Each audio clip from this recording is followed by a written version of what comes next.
दोस्तों, क्या वेदांता के डीमर्जर के बाद ग्रोथ का मौका है वेदांता के डीमर्ज्ड स्टॉक्स में? देखिए, वेदांता की डीमर्जर कंप्लीट हो चुकी है और वेदांता के जो भी डीमर्ज हुए शेयर्स हैं वो ऑलरेडी ट्रेड होना शुरू हो गए हैं। ऐसे में सवाल यहाँ पे यही है कि क्या वेदांता के डीमर्ज्ड कंपनियों में ग्रोथ का मौका बन सकता है? क्या इन्हें लॉन्ग टर्म पर्सपेक्टिव से देखना चाहिए? डिटेल में बात करेंगे इन पांचों स्टॉक्स के बारे में, तो वीडियो को यहाँ पे पूरा देखिए और स्टॉक मार्केट इन्वेस्टमेंट के बारे में कुछ नया सीखिए। नमस्कार दोस्तों, मैं उमेश त्रिपाठी आपका स्वागत करता हूँ स्टॉक फॉर रिटेल पर, स्टॉक मार्केट से जुड़ी एक नई जानकारी के साथ।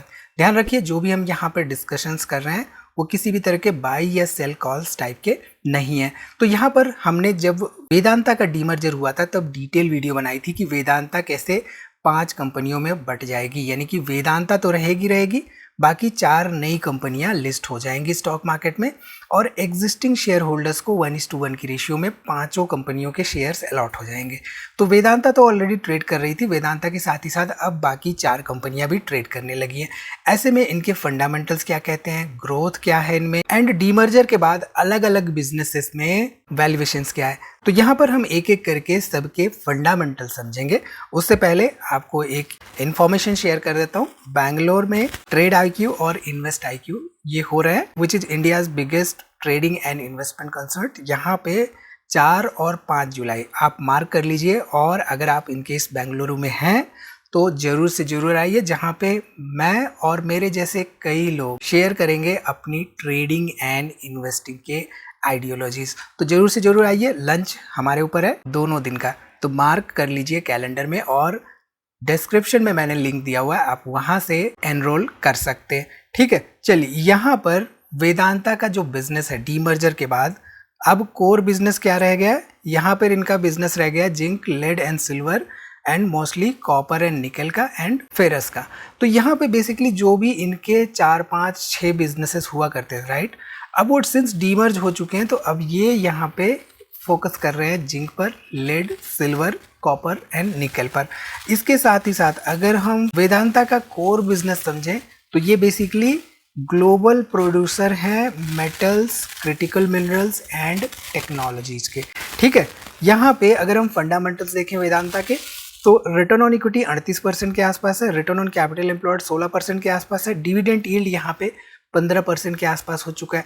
अब पिछली वीडियोस में हमने डिस्कस किया हुआ है कि डिविडेंड यील्ड कब कब किन केसेस में बढ़ जाता है। कभी कभी हमें लगता है कि 15% डिविडेंड यील्ड है तो बहुत ज़बरदस्त डिविडेंड पेइंग कंपनी है, हमें लगता है कि भाई 40-50%, कहीं कहीं तो हमें 100-150% भी डिविडेंड यील्ड देखने को मिलता है। तो ऐसे केसेस में जब प्राइसेस कम होते हैं, राइट, तो डिविडेंड यील्ड एकदम से शूट अप हो जाता है। तो डिविडेंड यील्ड जस्ट फिगर देख के इन्वेस्टमेंट डिसीजन मेकिंग नहीं करते हैं।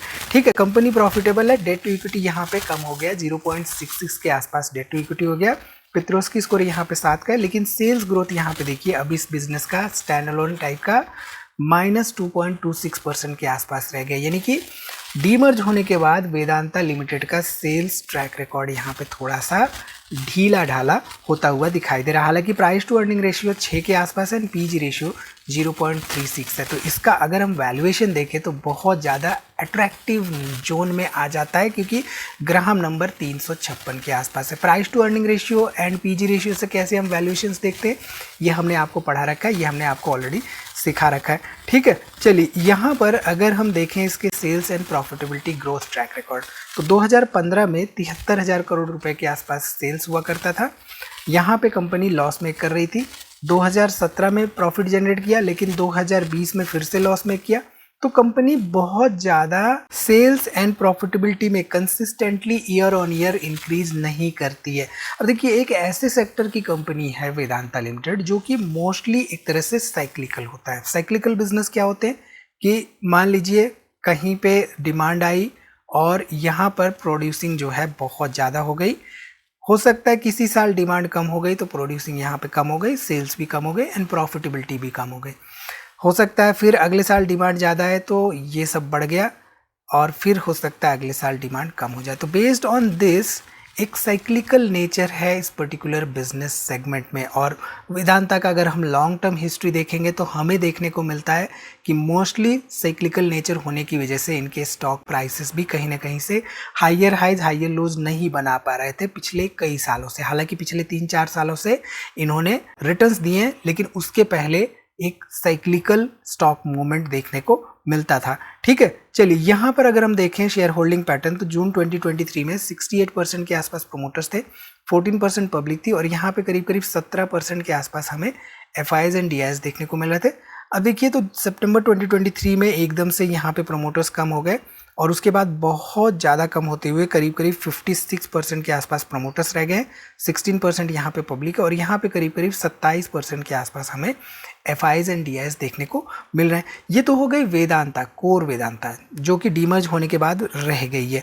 अब यहाँ पे अगर हम डीमर्ज्ड कंपनियों की बात करें तो जो पहली कंपनी है वो है वेदांता एल्यूमिनियम लिमिटेड। ठीक है, वेदांता जो प्रीफिक्स है वो सबने रिटेन किया है, बट जो बिजनेसेस थे उन बिजनेसेस को लेकर कहीं ना कहीं से नई कंपनीज आ चुकी है। तो ये नए बिजनेसेस हैं, अब इनका एक दूसरे से कोई इधर उधर का डायरेक्ट रिलेशनशिप नहीं है। हालांकि हो सकता है कि अमॉन्ग्स ईच अदर बिजनेसेस कर लें, बट ये एक अम्ब्रेला के अंदर अब नहीं आती है। तो पहले ये एक कॉन्ग्लोमरेट हुआ करती थी वेदांता, अब वो एक अम्ब्रेला के अंदर ये सारी कंपनियां नहीं आती। तो वेदांता एल्यूमिनियम जो है, it's amongst the world's top aluminium producer and Bharat की लार्जेस्ट प्रोड्यूसर है एल्यूमिनियम की। तो डीमर्ज होने के बाद, साथ ही कहें इनफैक्ट, तो भारत की लार्जेस्ट प्रोड्यूसर है एल्यूमिनियम की। एल्यूमिनियम रिफाइनरी है उड़ीसा में, साथ ही साथ एल्यूमिनियम स्मेल्टर भी है उड़ीसा में। ठीक है, इसके साथ ही साथ अगर हम फंडामेंटल्स देखें तो बहुत सारे हमारे पास डाटा अभी अवेलेबल नहीं है। यहाँ पर अर्निंग पर शेयर देखें तो नेगेटिव में है। कंपनी का नेट प्रॉफिट देखें 4 लाख के आसपास नेगेटिव में देखने को मिल रहा है। पेट्रोस की स्कोर यहाँ पे 4 का है, एंड ओवरऑल देखें तो यहाँ पे मार्केट कैपिटलाइजेशन 1,81,000 करोड़ रुपए के आसपास है। तो सभी का मार्केट कैपिटलाइजेशन वीडियो के अंत में जब हम डिस्कस करेंगे तो वहाँ से आपको काफ़ी कुछ सीखने को मिलेगा और समझ में आएगा रियल पिक्चर कि पांचों कंपनियों में बड़ा भाई छोटा भाई कौन निकल रहा है और कहाँ पे ग्रोथ का स्कोप दिखता है। ठीक है, चलिए इसके साथ ही साथ अगर हम वेदांता एल्यूमिनियम ने देखें तो प्रोमोटर्स करीब करीब 56% के आसपास है, 16% पब्लिक है, और यहाँ पे करीब करीब 27-28% के आसपास हमें FIs एंड DIs देखने को मिल रहा है। तो बेसिकली हुआ क्या है कि जिनके पास वेदांता थे, राइट, उनके पास वेदांता के बाकी जो 4 कंपनियां डीमर्ज हुई, 1, 2, 3, 4, इन सभी के एक एक शेयर्स आ गए। अगर किसी के पास 1 शेयर थे तो सबके 1 शेयर्स आ गए, किसी के पास 100 शेयर थे सबके 100 शेयर्स आ गए।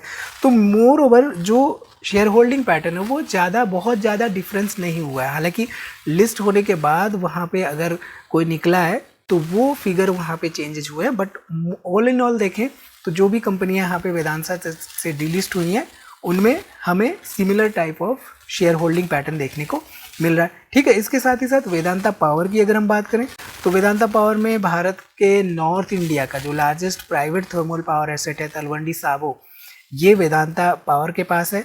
साथ ही साथ पंजाब की जो ओवरऑल एनर्जी नीड्स है उसका करीब करीब 35% यहाँ से आता हुआ दिखाई दे रहा है। अगर हम वेदांता पावर की फंडामेंटल्स की बात करें तो रिटर्न ऑन इक्विटी 17% के आसपास है, रिटर्न ऑन कैपिटल एम्प्लॉयड मात्र 6% है। कंपनी यहाँ पे लॉस मेक कर रही है। डेट टू इक्विटी 2.49 के आसपास हमें देखने को मिल रहा है, जो कि बहुत ज़्यादा है। पेट्रोस की स्कोर 4 का है। यहाँ पे प्राइस टू अर्निंग रेशियो करीब करीब 28 के आसपास देखने को मिल रहा है, और EPS यहाँ पे नेगेटिव में चलता हुआ दिखाई दे रहा है। इसके साथ ही साथ अगर हम यहाँ पे देखें sales and profitability growth track record, तो सेल्स 2025 में करीब 5,200 करोड़ रुपए के आसपास था। प्रॉफिट यहाँ पे करीब 32 करोड़ रुपए के आसपास था। वहीं पे अगर हम ध्यान दें लेटेस्ट डाटा पर तो मात्र 5,400 करोड़ का यहाँ पे सेल्स है, बट कंपनी यहाँ पे फिलहाल लॉस में देखने को मिल रही है। तो हो सकता है कि बहुत सारे चेंजेज हुए हैं जिसकी वजह से यहाँ पे कंपनी में हमें ओवरऑल लॉस देखने को मिल रहा है। अगर डिटेल में आप डाटा देखेंगे कि भाई कहाँ से अदर इनकम में आप आइए तो यहाँ पे एक्सेप्शनल आइटम्स में आप देख सकते हैं कि आपको लॉस दिखाया गया है। तो बेस्ड ऑन दिस हम ये नहीं कह सकते कि कंपनी ख़राब हो गई या अच्छी हो गई, क्योंकि कभी कभी क्या होता है कि सम एक्सेप्शनल आइटम्स कंपनी उसकी वजह से लॉस उनको दिखाना होता है अपने फाइनेंशियल स्टेटमेंट्स में। ठीक है, इसके साथ ही साथ यहाँ पे अगर हम शेयर होल्डिंग पैटर्न देखें तो प्रमोटर्स यहाँ पे भी 56% के आसपास है, 16% यहाँ पे भी पब्लिक है और यहाँ पे भी करीब करीब 26-27% के आसपास हमें FIs एंड DIs देखने को मिल रहे हैं। ठीक, इसके साथ ही साथ अगर हम यहाँ पे देखें वेदांता ऑयल एंड गैस के बारे में, तो Vedanta oil and gas mostly oil and gas exploration का काम करती है, जैसे इंडियन ऑयल कॉरपोरेशन हो गई या रिलायंस हो गई, राइट। तो यहाँ पे अगर देखें तो आप देख सकते हैं कि इसका EPS वो नेगेटिव में है, रिटर्न ऑन कैपिटल एम्प्लॉयड भी नेगेटिव में है, यहाँ पे कंपनी भी लॉस मेक कर रही है, पेट्रोस्की स्कोर मात्र 2 का है। यहाँ पे देखें तो कैश फ्लो भी नेगेटिव में देखने को मिल रहा है और डेट भी देखें तो 552 करोड़ रुपए के आसपास देखने को मिल रहा है Vedanta oil and gas limited का। अब यहाँ पे अगर हम सेल्स देखें तो 2025 में करीब 888 करोड़ का सेल्स था एंड यहाँ पे 188 करोड़ रुपए के आसपास नेट प्रॉफिट देखने को मिल रहा था नेगेटिव में। वहीं पे लेटेस्ट डाटा देखें तो यहाँ पे मात्र 366 करोड़ का सेल्स है एंड अगेन 191 करोड़ रुपए के आसपास कंपनी को लॉस देखने को मिला है। तो कुछ कंपनियां यहाँ पे प्रॉफिट जनरेट कर रही हैं, कुछ कंपनियां लॉस में चल रही हैं। ये नहीं कि सारी की सारी कंपनियां जो भी डीमर्ज हुई हैं वो प्रॉफिट में ही चल रही हैं। इसलिए आपको कहीं देखने को मिलता होगा कि कभी लगातार जो है कुछ जो डीमर्ज हुई कंपनियां उनमें लोअर सर्किट दिख रहा है, हो सकता है कुछ दिन वहाँ पे अपर सर्किट देखने को मिल रहा है। तो जनरली होता क्या है कि ऐसे केसेस में जो लंबे समय से वेदांता के शेयर होल्डर रहेंगे, राइट, वो कहीं ना कहीं से निकल रहे होंगे, प्रॉफिट बुकिंग कर रहे होंगे। ठीक है, चलिए यहाँ पे अगर हम वेदांता ऑयल एंड गैस में देखें तो प्रमोटर्स यहाँ पे 56% के आसपास है, 16% के आसपास यहाँ पे पब्लिक है और यहाँ पे आपको 27% के आसपास FIs एंड DIs देखने को मिल रहे हैं। ठीक, इसके साथ ही साथ अगर हम बात करें अगली कंपनी के बारे में जो कि है वेदांता आयरन एंड स्टील, तो बेसिकली ये iron ore and steel production का काम करती है। साथ ही साथ फंडामेंटल्स देखें तो इसका भी EPS नेगेटिव में है, यहाँ पे प्रॉफिट भी नेगेटिव में है, साथ ही साथ पेट्रोस्की स्कोर मात्र 2 का है एंड एसेट्स फिलहाल मात्र 1 लाख रुपए का देखने को मिल रहा है। ये बहुत ही नेसेंट डाटा है जिसकी बेसिस पे हम एनालिसिस कर रहे हैं। यहाँ पे शेयर होल्डिंग पैटर्न अगर हम देखें तो 56% के आसपास यहाँ पे प्रमोटर्स हैं, 16% पब्लिक है और यहाँ पे भी करीब 27% के आसपास हमें FIs एंड DIs देखने को मिल रहा है। तो आप ध्यान दे रहे होंगे कि मात्र 2 कंपनियां हैं जो कि हैवी वेट टाइप की कंपनियां, वेदांता लिमिटेड और वेदांता एल्यूमिनियम। 1 लाख करोड़ से ज़्यादा का मार्केट कैपिटलाइजेशन है, बाकी सब छोटी कंपनियां हैं, किसी का 10,000 करोड़ है, किसी का 14,000 करोड़ मार्केट कैपिटलाइजेशन है। तो आगे हम यहाँ पे समझते हैं कि एक्चुअल में जो ये कंपनियां डीमर्ज हुई हैं, राइट, इन कंपनियों के ओवरऑल बिजनेसेस क्या हैं और साथ ही साथ मार्केट कैपिटलाइजेशन इनका क्या है, अप्रॉक्स मार्केट कैपिटलाइजेशन, क्योंकि प्राइस मूवमेंट के साथ मार्केट कैपिटलाइजेशन बदलता रहता है, ये हमने आपको पढ़ा रखा है, सिखा रखा है। तो यहाँ पे वेदांता लिमिटेड इनका बिजनेस है zinc, copper and mostly holdings का भी काम करती है। साथ ही साथ यहाँ पे मार्केट कैपिटलाइजेशन करीब करीब 1,10,000 करोड़ रुपए के आसपास है। वेदांता एल्यूमिनियम की अगर हम बात करें तो मोस्टली इनका एल्यूमिनियम का बिजनेस है, इसका मार्केट कैपिटलाइजेशन 1,95,000 करोड़ रुपए के आसपास है। एंड वेदांता पावर यहाँ पे देखें तो पावर सेक्टर की कंपनी है, मात्र 16,000 करोड़ रुपए के आसपास market capitalization. Vedanta oil and gas exploration sector की है जिसका कि मार्केट कैपिटलाइजेशन मात्र 14,000 करोड़ का है। And Vedanta iron and steel जो कि iron ore and steel manufacture कर रही है, प्रोड्यूस कर रही है, इसका मार्केट कैपिटलाइजेशन मात्र 9,500 करोड़ का है। तो अब आपको समझ में आ रहा है, राइट, कि इन दोनों को अगर हम मिला लें या छोड़ दें तो बाकी जो तीनों कंपनियां Vedanta power, oil and gas and iron and steel, ये बहुत माइक्रो कैप या छोटी कंपनियां कह सकते हैं या इवन स्मॉल कैप कैटेगरी में की कंपनियां हम इनको कह सकते हैं। ठीक है, तो यहाँ पे बेसिकली वेदांता एल्यूमिनियम 57% के आसपास टोटल वैल्यू का शेयर होल्ड करती है, वेदांता लिमिटेड 32% के आसपास। यहाँ पे मार्केट शेयर की बात हो रही है, मार्केट कैपिटलाइजेशन की, यहाँ पे किसी और चीज़ की बात नहीं हो रही। वेदांता पावर मात्र 5%, वेदांता ऑयल एंड गैस मात्र 4% and Vedanta iron and steel मात्र 3%। तो आप ध्यान दीजिए, तो ये जो छोटी कंपनियां हैं, राइट, स्मॉल कैप की या माइक्रो कैप की कह लीजिए, छोटी कंपनियों में जनरली ग्रोथ का स्कोप ज़्यादा होता है। अब वहाँ पे रिस्क भी बहुत ज़्यादा होता है, ये भी एज अ रिटेल इन्वेस्टर हमें समझ में आनी चाहिए। So all in all, just demerger के न्यूज़ देखकर या शेयर प्राइस देखकर कि इसका कम है उसका ज़्यादा है, यहाँ पे इन्वेस्टमेंट करूँगा वहाँ पे नहीं करूँगा, ऐसे डिसीजन मेकिंग हमें नहीं करना चाहिए।